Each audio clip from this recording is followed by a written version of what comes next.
Most people think they lack motivation. They are wrong. They lack clarity. Welcome back to Insight OS. Today, we are deleting your goals. Let's be blunt. The operating system you're currently running is flawed, seriously flawed. It's programmed with a fundamental bug that practically guarantees frustration and wasted effort. So think of today's session as a critical software update. We're getting access to the root directory of your performance, and we're executing one single powerful command: delete goals. Okay, so first things first, the diagnosis. That concept you've been taught to worship, the goal, it's not an asset. It's a bug in the code, a virus. It creates this false black and white world of success or failure, and it distracts you from the one thing that actually produces results. I want you to really think about this. Take the Olympics. Every single athlete who shows up has the exact same goal: win a gold medal. Every single one. But only one person gets to stand on top of that podium. So if the winner and all the losers had the same goal, then the goal itself can't possibly be the thing that separates them, right? It's basically irrelevant to the final outcome. You know, believing that goals are the secret sauce is a classic logic trap. It's called survivorship bias. You look at the winners, you see they had a goal, and you think, aha, that's the reason. But you're completely ignoring the massive, invisible graveyard of losers who had the exact same ambition. The goal is just noise. It's not the signal you should be tracking. So here's the crucial pivot. We have to replace this flawed idea of goals with something far superior: systems. A goal, it's just a moment in time. You either hit it and the game is over, or you miss and you feel like a failure. But a system is the process you follow every single day. It's a set of actions that, by their very nature, lead to progress. Goals might point you in a direction, but it's the systems that actually get you there. And let me be crystal clear, this isn't just a friendly suggestion. This is a tactical imperative. Your system is the actual architecture of your success. Your goal, well, that's just a wish. The system is what generates the result again and again and again. To really understand the absolute, undeniable power of a system over a goal, we just need to look at a single, tiny number: 3.5 degrees.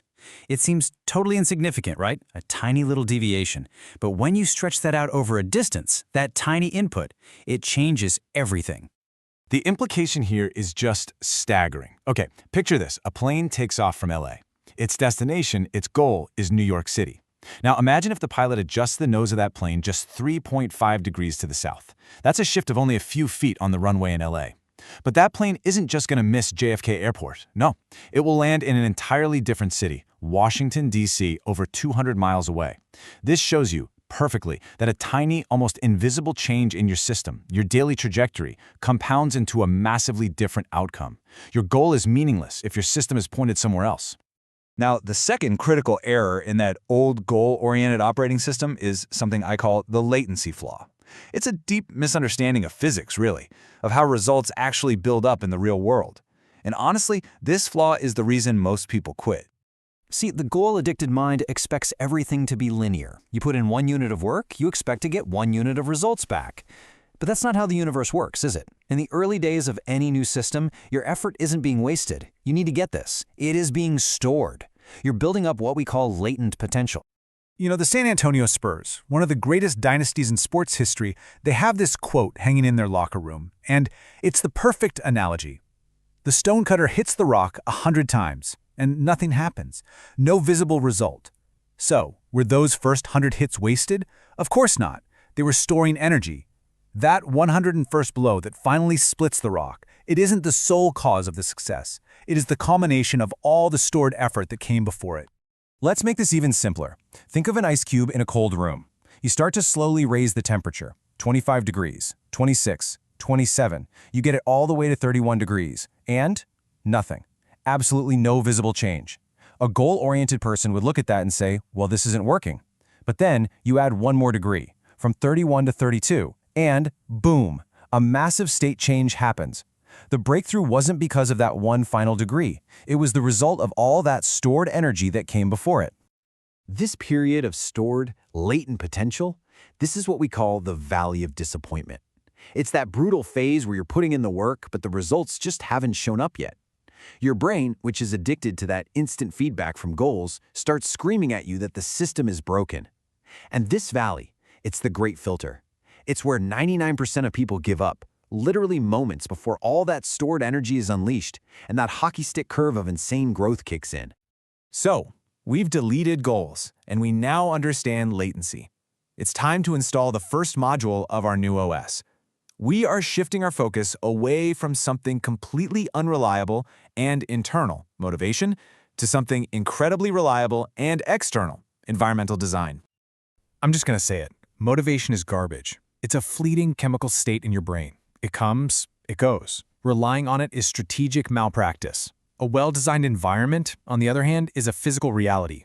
It's a reliable, passive force that shapes your behavior whether you feel motivated or not.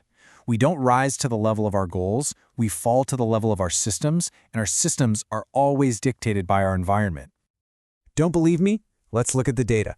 In Boston, a doctor named Anne Thorndike wanted to improve the eating habits of thousands of people at a hospital. She didn't launch some cheesy motivational campaign, she didn't give a single speech, she simply redesigned the environment.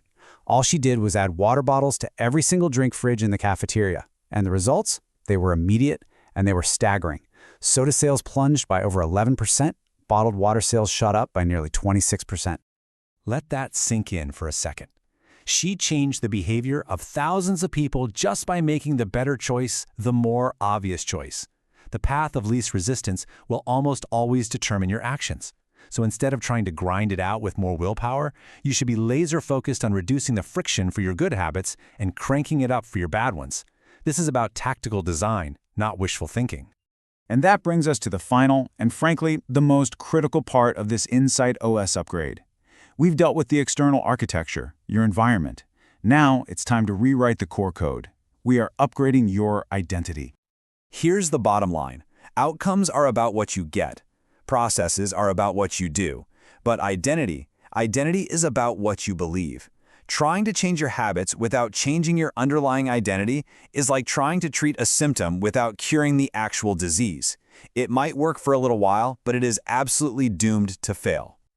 Just feel the difference in the programming between these two statements. When you say, "I'm trying to quit smoking," what are you doing? You are reinforcing the identity of a smoker who is just attempting to change. Your identity is literally fighting your desired action. But when someone offers you a cigarette and you just say, "No thanks, I'm not a smoker," that is a statement of fact. It is a declaration of a new identity. And now the behavior is just a simple, non-negotiable reflection of who you are. Look, this isn't about small incremental improvements. This is about a total override. You have to decide right now who you want to be. And then you start proving it to yourself with small wins. Every single action you take is like a vote for the type of person you want to become.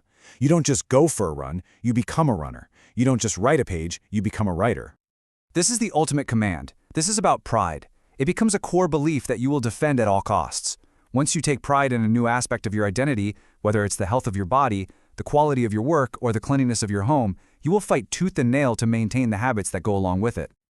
And that's it. The installation is finished. Your cognitive operating system has been upgraded from a buggy, goal-oriented program to a robust, systems-based architecture.